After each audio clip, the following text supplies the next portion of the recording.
Hi, welcome to 4.09 Financing a Business 1. This is the start of slide 16. Businesses can get money from loans, angel investors, or venture capitalists, but there is one more option available that is widely used: going public. This is a popular form of equity financing. A business goes public when it starts selling stock to anyone who wants to buy it. Going public carries a number of risks. Once a business begins selling stocks, it is subject to the law of supply and demand in the stock market. A publicly traded company might be poised for success, but if stock buyers do not demand shares in it, the company could see profits decrease instead. Private companies. Privately held companies have several advantages over publicly traded companies. A privately held company has no requirement to publicly disclose much, if any, financial information that could be useful to competitors.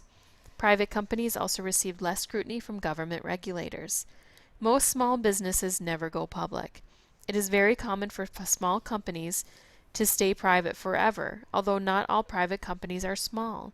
Many large, high-profile businesses are private companies.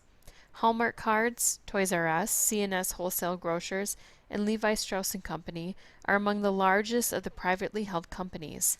In 2012, there were 220 private companies in the United States that each had more than $2 billion in annual revenues.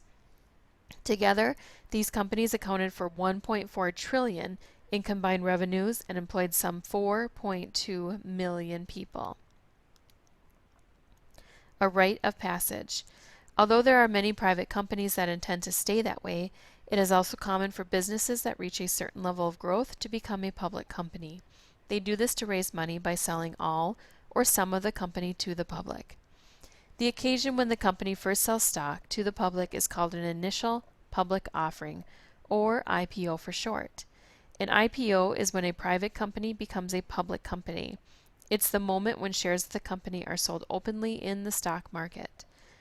Why do companies go public? The main advantage is simple: money. By selling stock to the public, a company raises capital, which it uses to fund its activities and grow its operations. The company gets the financing it needs without having to go into debt, as well as the prestige that goes with having its stock listed on an exchange. Also, there is often media coverage that comes with an IPO. This kind of exposure provides free advertising for a company. The costs of an IPO. The main drawback of going public is that the original owners have to surrender partial ownership of the company. After an IPO, the original owners share ownership with public stockholders to whom they become accountable. That means they now have to keep stockholders happy. Unhappy stockholders might sell their shares, causing stock prices to tumble and the market value of the company to decline. The need for stockholder support puts extra pressure on the company to make profits. A public company is also required to adhere to many new rules and regulations. For example, it must have a board of directors, issue stockholder reports, and file quarterly and annual earnings reports with the government. These extra requirements restrict the way a company is managed. Advantages and disadvantages. Take a few moments for a quick review of the advantages and disadvantages of an IPO. ABCs of IPOs. To have a successful IPO, companies have to understand the investing atmosphere and the overall economy, both of which are in constant flux. And it can take as much as $4 million to cover the costs of an IPO, which include legal fees, commissions, and filing costs. There are different types of IPOs, but all have similar processes that consist of 3 stages: pre-IPO, IPO, and post-IPO. During the pre-IPO stage, the company works with lawyers to file paperwork with the government and with investment bankers to find investors and decide on an initial price per share. If all the paperwork is approved, the company can move to the IPO stage, where it sells stock and collects capital from investors. In the post-IPO phase, the company uses the capital for its activities. Initially, the company's employees are in a lockdown, during which time they aren't allowed to sell their company's stock. When the lockdown ends, employees can sell their stock like every other stockholder. The process.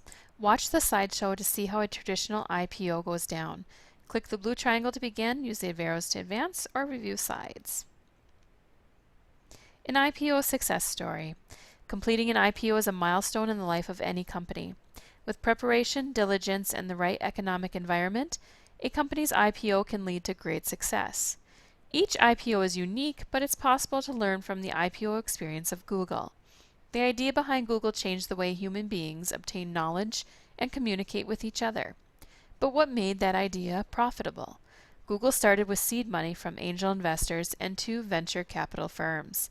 After that, the company survived mainly on its own earnings from advertisers and specialized search services. Even though the company was profitable for 6 years before its IPO, Google lacked the necessary capital to expand in significant ways. In 2004 of April, Google announced its plans to hold an IPO. Investors were more than ready to buy shares. Still, as Google's IPO registration statement noted, the risks were high for investors who decided to buy Google stock. The company noted fierce competition in the industry. At the same time, Google described its commitment to stick to strategies that had served it well in the past. Google decided not to do a traditional IPO. Instead, it chose to do an unconventional auction-based IPO that had been used mainly by very small firms. In a traditional IPO, participation is usually limited to large investors. In an auction-based IPO, shares are distributed through a computer auction. This allows anyone to invest. On August 19, 2004, Google offered investors 19,605,052 shares. Although the initial asking price was only $85 per share, trading opened at $100.01 a share. Over the course of the day, the stock price rose by 18%, and Google raised a total of $1.67 billion in just one day. Google had a secondary stock offering in September 2005. Shares opened at $295 and closed at $303. The total raised was $4.18 billion. By 2013, Google shares had risen to $880. After Google's IPO, the company kept growing. The money raised by these 2 stock offers funded Google's expansion and growth and helped assure its continued success. IPO stumbling blocks. Not every IPO is a success story. Many IPOs begin strong, only to fail. Sometimes the company misreads investor mood or risks an IPO despite obvious investor uncertainty. In those cases, the IPO can get a weak response or no response at all. 800.com was an online retailer of consumer electronic goods and related products, offering over 300,000 products in 100 categories.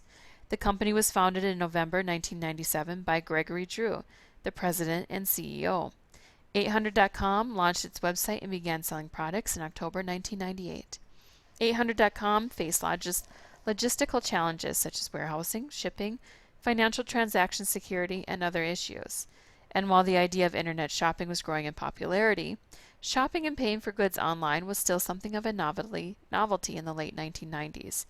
800.com spent a lot trying to turn the company into a household name. Marketing efforts included a $25 million advertising campaign launched in August 1999, including a Super Bowl commercial. The company started with nothing and earned almost $50 million in revenues in 4 years. Its funding came mostly from its earning and a lot of venture capital. 800.com went through 5 rounds of venture capital funding and raised a total of $121 million. 800.com's success in raising equity capital demonstrated investor confidence in 800.com and its growth potential, even though the company never turned a profit. 800.com filed for an IPO on NASDAQ on March 23, 2000. The goal was to raise approximately $60 million. The timing wasn't right. The stock market had peaked and was falling steadily as the company prepared its IPO. 800.com pulled its IPO in June 2000, just 3 months after filing. With a bearish stock market, it looked like the IPO wasn't going to generate enough money to help the company. 800.com went back to its investors to negotiate another round of financing. In June 2001, it got its 5th and final round of funding, picking up another $20 million plus a $15 million credit line. But 800.com didn't survive. Company operations were suspended on February 28, 2002. Dissecting IPOs. Both Google and 800.com had good ideas, but they needed a lot of money to turn these ideas into reality. They both chose to go public to raise some of this money, yet only one succeeded with its IPO.